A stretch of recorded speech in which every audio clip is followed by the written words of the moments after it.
Imagine this, a single, narrow waterway holding 20% of the world's entire oil supply hostage. A nuclear clock is ticking somewhere in the background, and the rest of the world is just holding its breath. Today, we're going to break down this incredibly high-stakes standoff with Iran, a crisis where just one wrong move could spark chaos, economically and militarily, across the entire globe. And wow, the rhetoric has been intense. You hear phrases like locked and loaded, and you have to realize those aren't just words thrown around for effect. They're a very clear signal that military options are absolutely on the table, and you can feel that tension building everywhere. So the question is this for real? Or is it all just, tired old mind games? A lot of analysts are suggesting that what we're seeing is a huge game of bluff.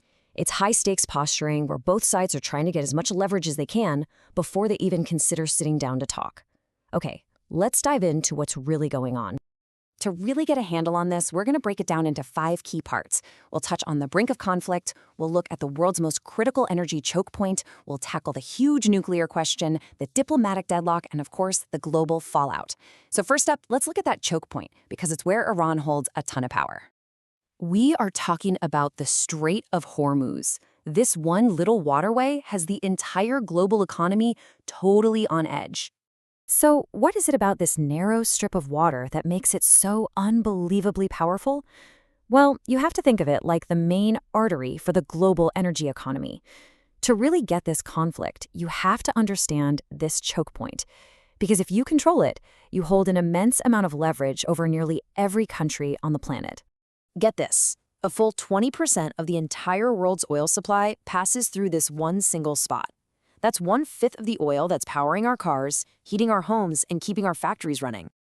And it's not just about oil, which is staggering enough. An incredible 40% of the world's fertilizers also have to travel this route. So any disruption here, well, it has a direct and pretty immediate impact on global food supplies and prices. For Iran, this is what they call their Brahma Astra. It's their ultimate trump card, and they are not afraid to play it. They can do things like restrict passage, they could lay sea mines, or they could do something even more strategic, demand payment for oil in currencies other than the US dollar. And that last one, that is a direct challenge to the foundation of the US-led global financial system. So let's bring this home. This is not some abstract problem happening thousands of miles away. A bottleneck in the Strait of Hormuz means a direct hit to your wallet. We're talking higher prices at the gas pump, rising costs for groceries, and delays for all sorts of consumer goods. Even the plastic in your water bottle gets more expensive. It affects pretty much everything. But, all that economic leverage, that's really only half the story. And that brings us to a far, far more explosive issue. Let's talk about the nuclear question. Officially, on paper, this should be pretty straightforward. Iran is a signatory to the Nuclear Non-Proliferation Treaty, the NPT. By signing it, they've pledged to the entire world that they will not develop nuclear weapons, and that their ambitions are strictly for peaceful energy. But here is where all the mistrust comes in. See, for peaceful energy, you only need to enrich uranium to under 10%. To build a weapon, though, you need to get that enrichment level above 80%. So the huge fear in the West is that while Iran keeps saying it's programmed for energy, the technical know-how they're developing gets them dangerously close to being able to break out and build a bomb really, really fast. And that right there is the primary fear driving US and Israeli policy. The potential creation of what some sources call another Islamic bomb in such a volatile part of the world is seen as an existential threat to Israel. It would completely change the security landscape of the entire Middle East.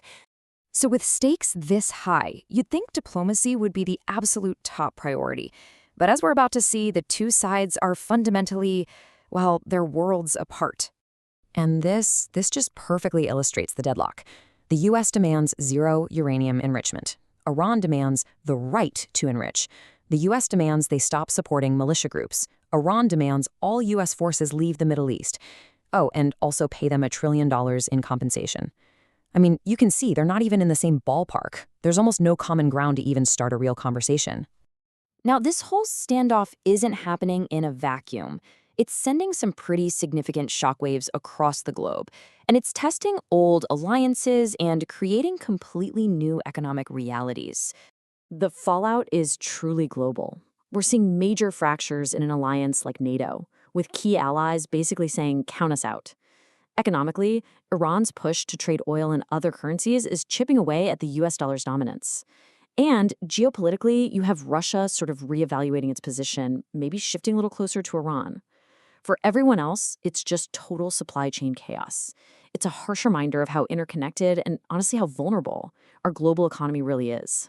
So what we have is economic warfare, we have nuclear brinkmanship, and we have a diplomatic deep freeze. It's a high-stakes game of chicken with global consequences. So the final question really isn't just who will blink first, but whether the world can actually afford the fallout when they do.